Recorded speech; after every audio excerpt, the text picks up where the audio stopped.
Oui, merci à la deuxième conférence de réduction des risques de m'accueillir. Bon, cette déclaration, c'est pas celle dont je suis le plus fier, hein, parce que il fallait quand même la prendre au second degré. Et pour la resituer dans le cadre d'aujourd'hui, c'est le fait de comprendre qu'il y a des organisations d'autosupport dont nous faisons partie qui sont complètement institutionnalisées, à peu près souvent très loin de la condition des usagers de drogue.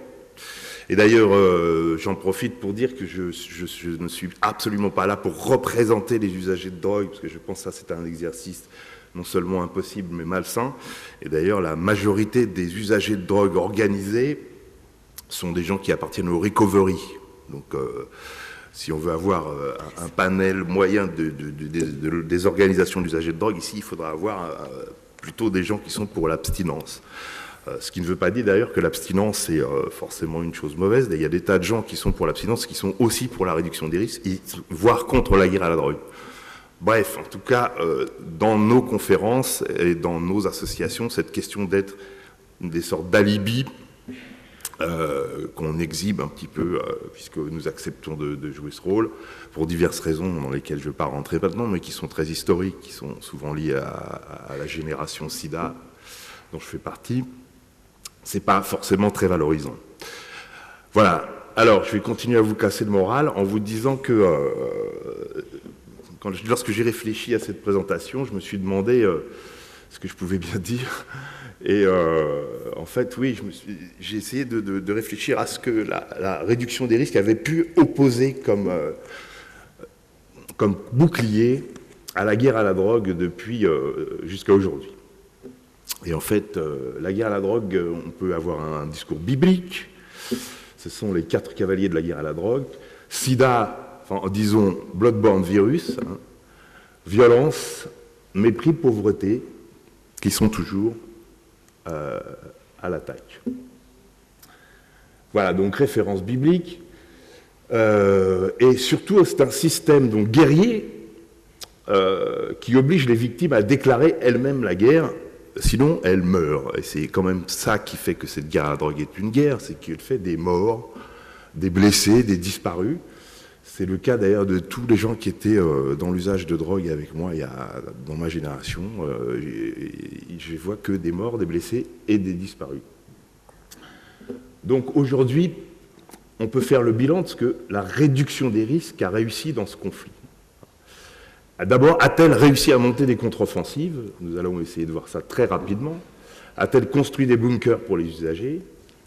Ou au contraire, a-t-elle parfois collaboré, la réduction des risques, avec les 4 cavaliers, sida, violence, mépris, pauvreté? Je n'ai pas pu m'empêcher de prendre une photo.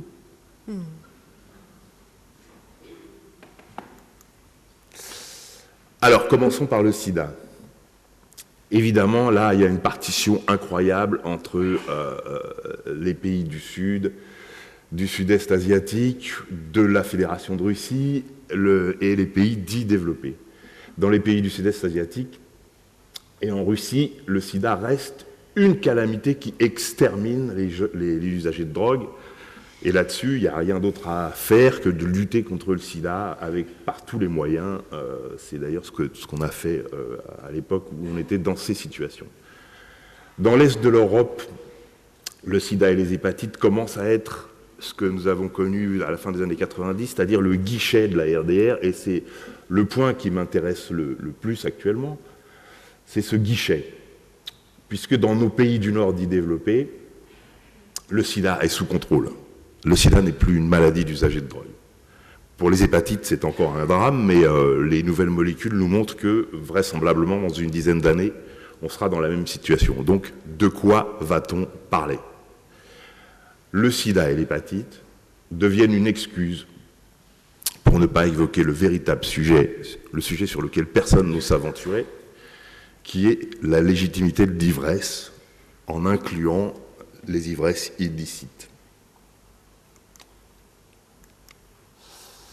Et cette discussion sur l'ivresse suppose, dans nos associations, de séronégativer le débat. Le terme n'est pas de moi, mais je l'ai repris volontiers, puisque dans de nombreux pays, la législation relative à la réduction des risques est justifiée uniquement par la lutte contre les virus. C'est exactement le cas de mon pays avec la loi de 2004. Donc, conséquence, pas de débat sur ce fameux cœur du sujet qui est l'ivresse, et pas de débat sur la place que l'ivresse prend dans notre système de valeurs, en tout cas pour les drogues illicites, je précise. Le questionnement sur la pénalisation de certaines ivresses devrait pourtant être un sujet permanent quand on fait de la réduction des risques. Bon, comme je l'ai dit, dans 10 ans, probablement en Europe de l'Ouest, on ne pourra plus parler ni du sida ni des hépatites pour trouver une excuse pour protéger les gens qui prennent des drogues illicites. Donc comment justifier les actions de RDR sans parler de cette légitimité des modifications de conscience? De mon point de vue, le nouveau sida doit s'appeler guerre à la drogue et il faut qu'on puisse dans nos logiciels remplacer le mot sida par le mot guerre à la drogue à chaque fois que nous avons encore des logiciels qui datent de cette époque. La violence, maintenant. Alors, les violences au pluriel, puisque les usagers continuent de souffrir de 3 types de violences. La violence qui existe sur la scène, la violence de la police et de la justice, et la violence du système de soins. Bon, sur la violence de la scène, je vais passer assez rapidement, encore qu'il y aurait énormément de réduction des risques à faire, mais il se trouve que dans mon pays aussi, les endroits où la violence est la plus difficile, la plus dure, très souvent, là où on tue des gens avec des fusils, la RDR est absente pour des tas de raisons qui seraient encore très longs de discuter aujourd'hui. Donc le trafic reste violent, d'où une floraison de sites de lignes de vente de drogue en ligne, pour échapper à la rapacité et au manque de fiabilité des produits. Effectivement, les classes moyennes qui ont les moyens et qui sont connectées préfèrent acheter des drogues directement en ligne.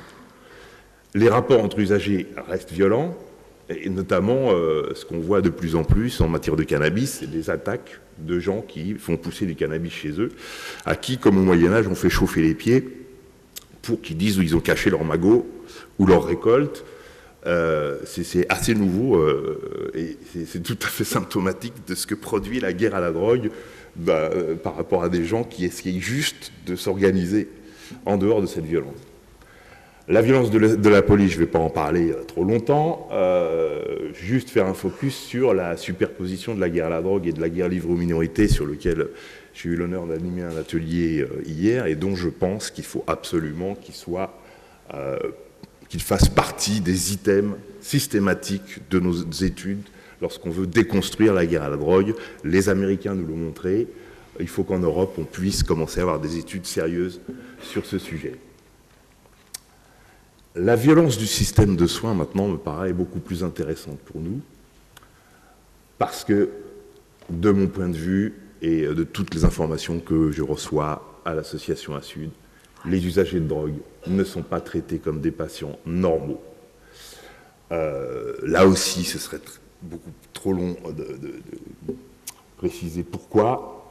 La plupart d'entre eux ont un pied, lorsqu'ils sont en substitution, encore sur la scène, et un pied dans le système de soins. Les prescripteurs eux-mêmes ne respectent pas la législation, on ne délivre pas systématiquement les médicaments de substitution qui sont encore considérés comme des drogues qu'ils sont d'ailleurs, puisque en réalité ils sont aussi sur le marché.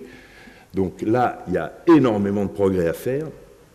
Alors, on peut dire que si, sur les 2 premiers thèmes, la réduction des risques n'a pas su construire de véritables barrages, et effectivement, tout est à faire de ce côté-là, sur le dernier thème, elle est, j'ai dit parfois complice, je devrais dire très souvent complice, hélas, puisque la substitution est quand même le cœur des actions de réduction des risques. Et j'ai l'habitude de dire que quelquefois, le médecin remplace la police en termes de liberté, et je ne suis pas sûr que les usagers y gagnent.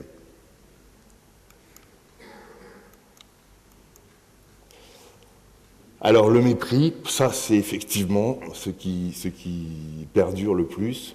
L'usage de drogue reste une chose que l'on cache, d'où le succès des forums d'usagers. Et le succès de ces forums d'usagers est comparé avec les forums sur le sexe ou les forums sur les sites fascistes. C'est exactement la même chose. Ça a du succès parce que c'est des trucs dont on ne peut pas parler ni au boulot, voire même en famille, Donc, effectivement, les forums d'usagers anonymes, c'est parfait.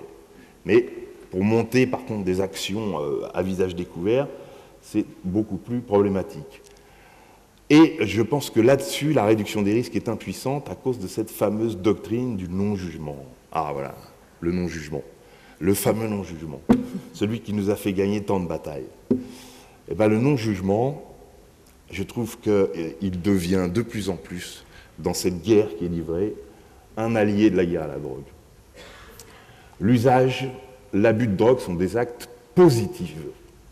En fait, nous battons contre la dépendance. Et tant que la réduction des risques n'aura pas travaillé sur la légitimité, la positivité de l'usage lorsqu'il est non dépendant, même lorsqu'il est simplement abusif, nous ne pourrons pas avancer.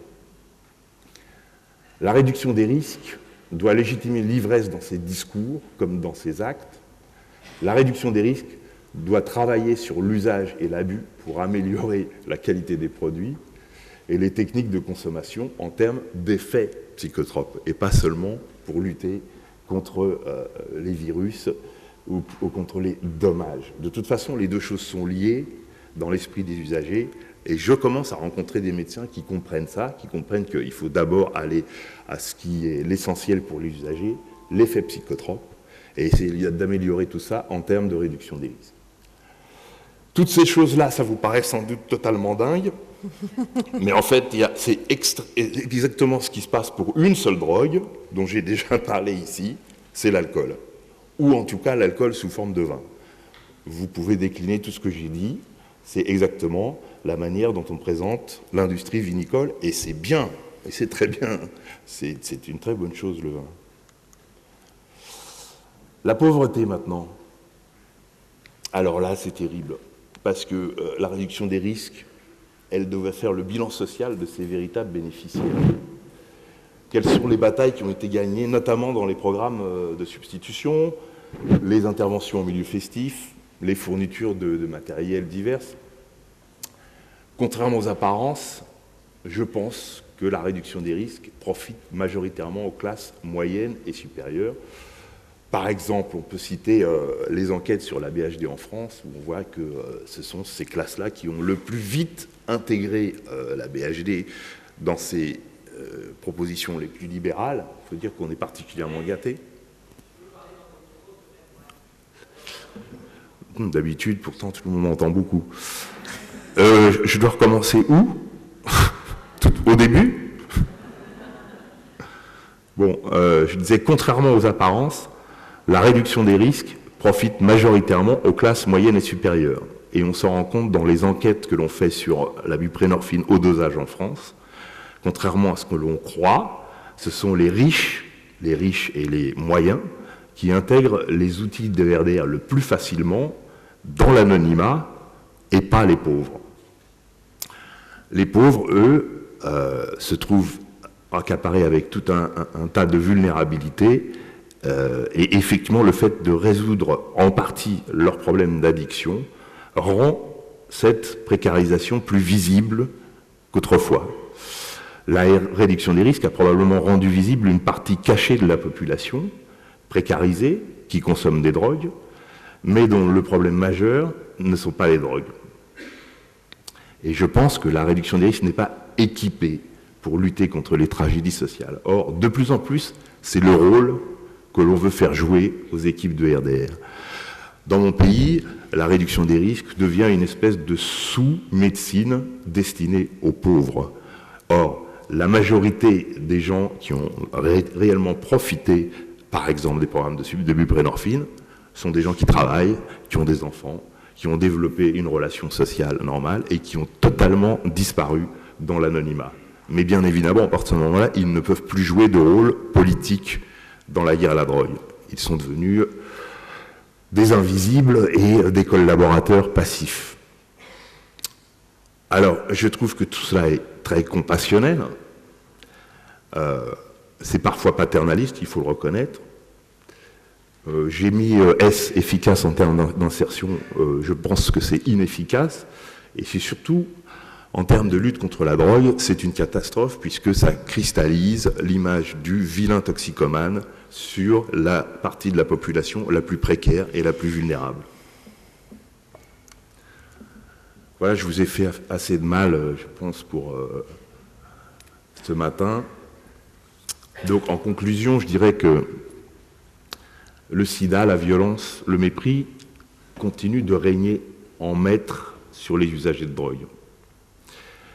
En se présentant comme une méthode de soins pragmatique qui ne prétend pas juger l'usage de drogue, la réduction des risques part avec un grand handicap contre la guerre à la drogue. La guerre à la drogue est une guerre où il faut choisir son camp. Ne pas le faire revient à ne parler que de dépendance, jamais d'usage, et donc de faire le jeu de la guerre à la drogue. Le sida est une maladie politique qui a permis d'éveiller les consciences, mais il est aussi, au départ, comme dans le combat contre l'homophobie, qui aboutit 20 ans plus tard au mariage pour tous, quelque chose qui sert à éveiller les consciences.